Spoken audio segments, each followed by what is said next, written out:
नमस्कार, स्वागत है आप सभी का स्पोर्ट्स फैक्ट में। और इस वीडियो में बात करेंगे इंडिया वर्सेस साउथ अफ्रीका के बीच जो 5 T20I सीरीज का 5वां मुकाबला जो खेला जाएगा बेंगलुरु के मैदान पर। उस मैदान पर दोनों टीमों की पॉसिबल प्लेइंग 11 क्या हो सकती है उस पर चर्चा करेंगे और दोनों टीमों की पॉसिबल प्लेइंग 11 हम देखेंगे इस वीडियो में। तो वीडियो को एंड तक जरूर देखिएगा। और सबसे पहले इस T20 सीरीज की बात करें तो पहले दो मुकाबले भारतीय टीम ने गंवाए। पहला दूसरा मुकाबला जो भारतीय टीम को हार का सामना करना पड़ा, बड़े अंतर से भारतीय टीम ने मैच को गंवाया। उसके बाद तीसरे मुकाबले में भारतीय टीम ने एक अच्छे खासे अंतर से मैच जीता और उसके बाद जो चौथा T20I खेला गया उस मुकाबले में राजकोट के मैदान पर तीसरे मुकाबले से भी अंतर जो है जीत की वो बड़ी थी। सीरीज जो है वो अभी इस समय लेवल अप है और आखिरी मुकाबला जो टीम जीतेगी वो टीम सीरीज जीत जाएगी। भारतीय टीम की बात करें तो भारतीय टीम ने अभी तक अपने घर में साउथ अफ्रीकी टीम से T20 सीरीज नहीं जीती है। तो ऋषभ पंत अपनी कप्तानी में पहले कप्तान बनना जरूर चाहेंगे जो इस सीरीज में भारतीय टीम को जीत दिलाए। तो वहीं पर अगर हम साउथ अफ्रीकी टीम की बात करें तो साउथ अफ्रीकी टीम अपना इतिहास जो है वो बरकरार रखना चाहेगी। शुरुआत करते भारतीय टीम की प्लेइंग 11 से। भारतीय टीम की प्लेइंग 11 की अगर हम बात करें तो ओपनर्स शुरू करते ऋतुराज गायकवाड़ और ईशान किशन। इसमें कोई बदलाव नहीं होगा क्योंकि शुरुआती 4 मुकाबले हो चुके हैं। एक मुकाबले में सिर्फ ऋतुराज गायकवाड़ ने इंप्रेस किया था, थोड़ा सा, वो भी बहुत ज्यादा नहीं, 50 लगाई थी उन्होंने, लेकिन उसके अलावा बहुत ज्यादा इंप्रेस किया नहीं। लेकिन 4 मुकाबलों में कप्तान ऋषभ पंत और कोच राहुल द्रविड़ ने इनको ड्रॉप नहीं किया है, तो 5वें मुकाबले में भी ड्रॉप नहीं करेंगे ऐसा अनुमान है। और वहीं दूसरी तरफ ईशान किशन की बात करें तो अभी तक 4 मुकाबलों में उन्होंने इंप्रेस किया है। चौथे मुकाबले में स्लो थे, लेकिन अगर वो स्लो पारी भी ना होती तो फिर शायद डीके और हार्दिक पांड्या के लिए और ज्यादा मुश्किलात पैदा हो जाती। तो ऋतुराज और ईशान किशन होंगे। तो ये तो रही ओपनर्स की बात। अब नंबर 3, 4 और 5 यानी मिडिल ऑर्डर्स। बिल्कुल। नंबर 3 पर श्रेयस अय्यर लगातार इंप्रेस करने में नाकामयाब होते नजर आ रहे हैं इस सीरीज में अभी तक। पहले और दूसरे मुकाबले में उन्होंने अच्छी पारी खेली थी। पहले मुकाबले में कुछ 40 कुछ रन बनाए थे, दूसरे मुकाबले में बहुत स्लो रन बनाए थे उन्होंने, लेकिन उसके बाद लगातार उनका परफॉर्मेंस गिरता हुआ नजर आ रहा है। पिछले मुकाबले में, चौथे मुकाबले में भी कुछ 1-2 गेंदों में ही वो आउट हो गए। तो श्रेयस अय्यर डेफिनेटली, देखिए अभी तक कोई बदलाव नहीं हुआ है टीम में, तो शायद इस मुकाबले में भी कोई बदलाव नहीं होगा।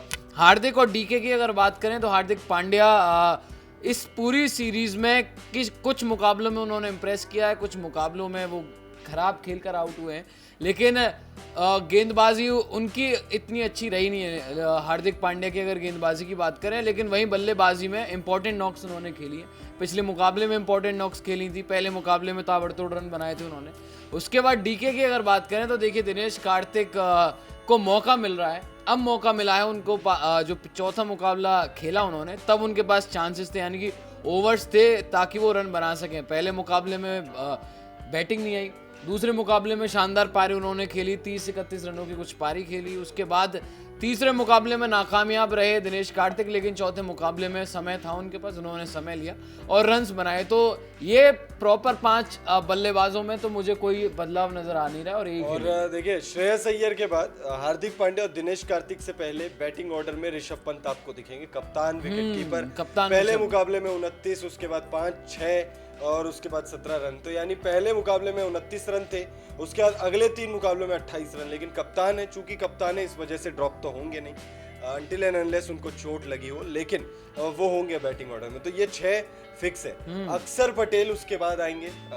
स्पिन विकल्प आपके लिए हो जाते हैं, 4 ओवर स्पिन के आपको वो अपने कोटे में प्रदान करते हैं। और बल्लेबाजी में खास उतना एक ही मुकाबले में उनको अगर हम कहें तो मौका मिला बल्लेबाजी करने का, लेकिन उसमें कुछ खास कर नहीं पाए वो।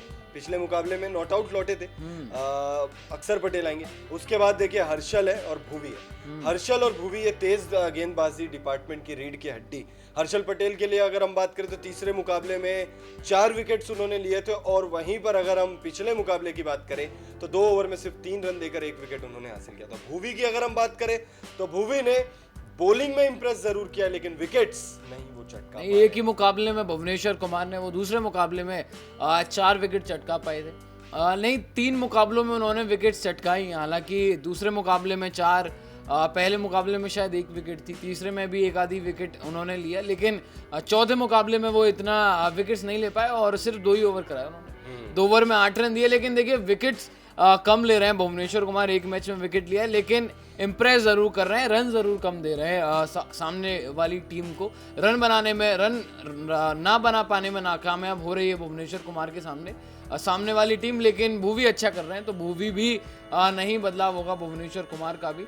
उसके बाद अगर बात करें स्पिन डिपार्टमेंट में युजवेंद्र चहल की, तो युजवेंद्र चहल अच्छा परफॉर्मेंस करते हुए नजर आ रहे हैं इस पूरी थ्रू आउट द सीरीज में। एक मुकाबले में बहुत महंगे साबित हुए थे, तीसरे मुकाबले में तो मैन ऑफ द मैच रहे थे, तीसरे में man of the middle order में कमर तोड़ कर रख दी थी। दूसरे मुकाबले की मैं कह रहा था, इसमें 4 ओवरों में 49 रन दिए थे और कोई भी विकेट नहीं लिया था शायद युजवेंद्र चहल ने। तो कोई भी बदलाव मुझे भारतीय टीम में नजर होता हुआ नजर नहीं आ रहा। आवेश नाम है आवेश खान का। आवेश खान की अगर हम बात करें तो आवेश खान जो है लगातार अच्छी गेंदबाजी कर रहे हैं।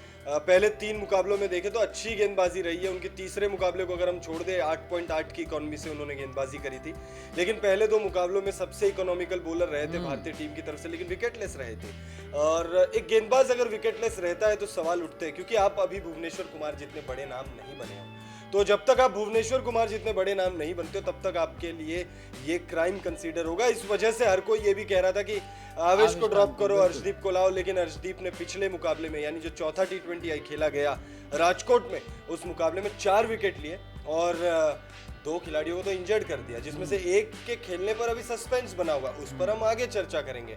लेकिन भारतीय टीम की ये मोटा मोटी पॉसिबल प्लेइंग 11 होगी। अब बात करते हैं साउथ अफ्रीकी टीम की पॉसिबल प्लेइंग 11। तो साउथ अफ्रीकी टीम की पॉसिबल प्लेइंग 11 सबसे पहले देखिए शॉकिंग, केशव महाराज जो है वो कप्तानी करते हुए हमें नजर आ सकते हैं। वीडियो को अभी देखिए आपको पता चलेगा हम ऐसा क्यों कह रहे हैं। ओपनिंग जो है, ओपनिंग तेम्बा बावुमा या फिर हेंड्रिक्स, इन दोनों में से कोई एक ओपनिंग करते हुए हमें नजर आएगा। अब आप सोच रहे होंगे कि दोनों में से एक क्यों, बावुमा क्यों नहीं, बावुमा तो कप्तान थे। देखिए बावुमा जो है आवेश खान की गेंद पर चोटिल हो गए और मैच के बाद वो पोस्ट मैच प्रेजेंटेशन के दौरान बात करने के लिए भी नहीं आए। अभी उनके खेलने पर सस्पेंस बना हुआ है, तो वो अगर नहीं खेलते तो रीजा हेंड्रिक्स जो है वो ओपनिंग करते हुए हमें नजर आएंगे और इसी वजह से केशव महाराज स्टैंड इन कप्तान होंगे और उनके पार्टनर होंगे क्विंटन डीकॉक। जबरदस्त बल्लेबाज है, पहला मुकाबला खेले उसके बाद चोटिल हो गए यानी प्रैक्टिस सेशन के दौरान, और फिर उसके बाद जो है 2 मुकाबले वो नहीं खेले। चौथे मुकाबले में लौटे लेकिन कुछ खास किया नहीं, रन आउट हो गए। लेकिन रीजा हेंड्रिक्स और क्विंटन डीकॉक एक नई ओपनिंग पेयर के साथ हमें साउथ अफ्रीकी टीम खेलते हुए नजर आ सकती है अगर बावुमा चोटिल रहते हैं तो। बिल्कुल, बावुमा अगर चोटिल रहते हैं तो रीजा हेंड्रिक्स और क्विंटन डीकॉक हमें खेलते हुए नजर आएंगे। और जिस तरीके से वो चोटिल हुए हैं, बाद में प्रेस कॉन्फ्रेंस भी नहीं वो कर पाए, बाद में पोस्ट मैच में भी वो नहीं आ पाए, केशव महाराज को उनकी जगह आना पड़ा, तो ऐसा लगता है कि शायद बहुत गंभीर चोट है और अब वो शायद उबर नहीं पाएंगे। और मुझे लगता है कि बावुमा नहीं खेलेंगे और Reeza Hendricks, Quinton de Kock opening करेंगे। नंबर 3 और नंबर 4 की बात करें तो राशिद वैन डर हुसैन और डेविड मिलर।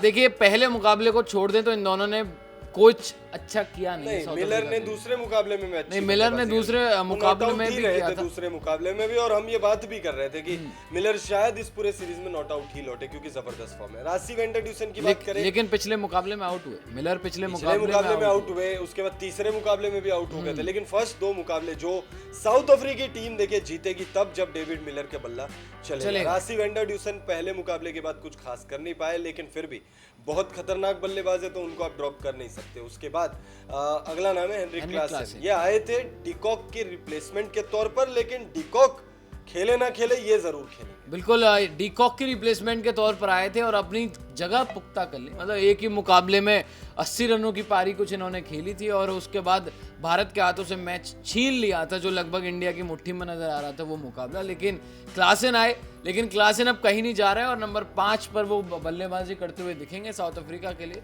और उसके बाद हमने देखिए नंबर 5 तक का डिस्कस कर लिया, लेकिन नंबर 3 का एक बल्लेबाज रहेगा जिसका नाम है ड्वेन प्रिटोरियस, क्योंकि इस पूरी सीरीज में अभी तक अफ्रीका की तरफ से नंबर 3 पर बल्लेबाजी करने आए ड्वेन प्रिटोरियस। हालांकि लेकिन लोअर ऑर्डर के बल्लेबाज है, इस वजह से हम आपको हमेशा ग्राफिक प्लेट में या फिर डिस्कशन के दौरान भी जब बताते हैं उनके बारे में तो प्रिटोरियस आते हैं थोड़ा नीचे और अगला नाम है मार्को येंसन का। लेकिन मार्को येंसन के खेलने में सस्पेंस है, उनको लग गई थी चोट, तो मार्को येंसन के खेलने पे भी सस्पेंस है। कंकशन का शिकार वो बने थे। अगर वो नहीं खेलते हैं तो फिर उनकी जगह मुझे लगता है रबाड़ा वापस आ सकते हैं, क्योंकि रबाड़ा भी आ सकते हैं, नोकिया भी आ सकते हैं, नोकिया तो है ही, रबाड़ा आ सकते हैं। उसके बाद और या तो कोई स्क्वाड में से किसी को मौका दिया जा सकता है। लुंगी एनगिडी, वेन पार्नेल आ सकते हैं। और फिर देखिए अगले जो 3 नाम है, 4 नाम इनफैक्ट, केशव महाराज का एक नाम आप ले लीजिए, स्टैंड इन कप्तान होंगे वो। बहुत सारे लोगों के मन में डाउट है कि अगर तेम्बा बावुमा कप्तान नहीं होंगे तो क्विंटन डिकॉक होंगे। ऐसा नहीं है, क्यूडी के अब कप्तानी के सीन से बाहर हो चुके हैं। केशव महाराज जो है वो कप्तान होंगे इस मुकाबले में 5वें T20I में। फिर उसके बाद 3 जो गेंदबाज हैं, लुंगी एनगिडी, तबरेज शमसी और एनरिक नोकिया, जिसमें से लुंगी एनगिडी ने पिछले मुकाबले में शुरुआती स्पेल्स में बहुत इंप्रेस करने की कोशिश करी और किया भी, कामयाब भी हुए। और तबरेज शमसी ऑन दी अदर हैंड, अगर हम देखें, मैजिशियन इनको कहते हैं, लेकिन जादूगर का जादू समाप्त हो चुका। इस सीरीज में बिल्कुल भी उनका जादू देखने को मिला नहीं है। जिस तरीके से देखिए मैजिशियन उनको बोला जाता है और गेंदबाजी उनकी अच्छी रहती है, लेकिन इंडिया में स्पिनर्स को मदद भी मिलती है, लेकिन वो उस कामयाब हो नहीं पाए।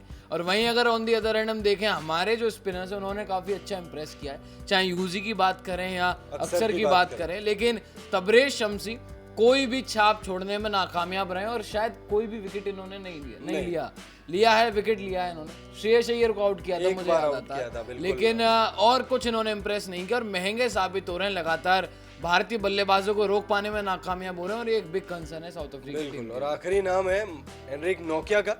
एनरिक नोकिया लगातार अपनी पेस, लाइन लेंथ से इंप्रेस कर रहे हैं और 5वां T20I जो खेला जाएगा बेंगलुरु के मैदान पर, उस मुकाबले में भारतीय टीम को हराने के इरादे से प्लेइंग 11 में उनको भी शामिल किया जाएगा। सम अप कर देते हैं आप लोगों के लिए साउथ अफ्रीकी पॉसिबल प्लेइंग 11 भारत के खिलाफ 5वें T20I के लिए। तो बावुमा या हेंड्रिक्स दोनों में से कोई एक, बावुमा के खेलने के चांसेस थोड़े कम है, हेंड्रिक्स खेल सकते हैं, क्विंटन डिकॉक खेलेंगे, रासी वेंडर ड्यूसन होंगे, डेविड मिलर होंगे, एनरिक क्लासन होंगे, प्रिटोरियस होंगे, मार्को येंसन अगर फिट रहते हैं तो वो खेलेंगे, नहीं होते हैं तो डिपेंड करेगा कि रबाड़ा और वेन पार्नेल में से कौन फिट है, तो उस हिसाब से जगह बनेगी उस गेंदबाज की। लुंगी एनगिडी होंगे, केशव महाराज होंगे, तबरेज शमसी होंगे और होंगे एनरिक नोकिया।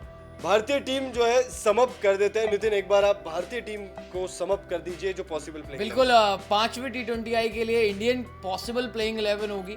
ऋषभ पंत कप्तान होंगे, ओपनिंग में ऋतुराज गायकवाड़, ईशान किशन, श्रेयस अय्यर, हार्दिक पांड्या, दिनेश कार्तिक, अक्षर पटेल, हर्षल पटेल, भुवनेश्वर कुमार, युजवेंद्र चहल और आयुष खान। तो ये वो 11 खिलाड़ी होंगे जो कि अभी तक 4 मुकाबले में हमें नजर आए और अनचेंज प्लेइंग 11 5वें मुकाबले में भी नजर आएगी और ये पॉसिबल प्लेइंग 11 जो इंडिया की है। बिल्कुल, इस वीडियो में फिलहाल इतना ही, लेकिन जाते जाते आप लोगों से एक सवाल, कमेंट सेक्शन में कमेंट करके हमें बताइएगा कि जो प्लेइंग 11 हमने आपको बताई है वो प्लेइंग 11 क्या वही रहेगी आप लोग के हिसाब से, या आप लोग के हिसाब से इसमें आप बदलाव देखते कि आप श्रेयस अय्यर को 5वें T20I में खिलाना चाहते हैं, क्योंकि इंप्रेस कर नहीं रहे, कैचेस वो छोड़ रहे हैं, रन्स वो नहीं बना रहे, तो क्या आप श्रेयस अय्यर को प्लेइंग 11 में देखते हो, नहीं देखते हो, या फिर ऋतुराज गायकवाड़ को आप वेंकटेश अय्यर के साथ रिप्लेस करना चाहोगे, क्योंकि ऋतुराज ने भी तो इंप्रेस नहीं किया।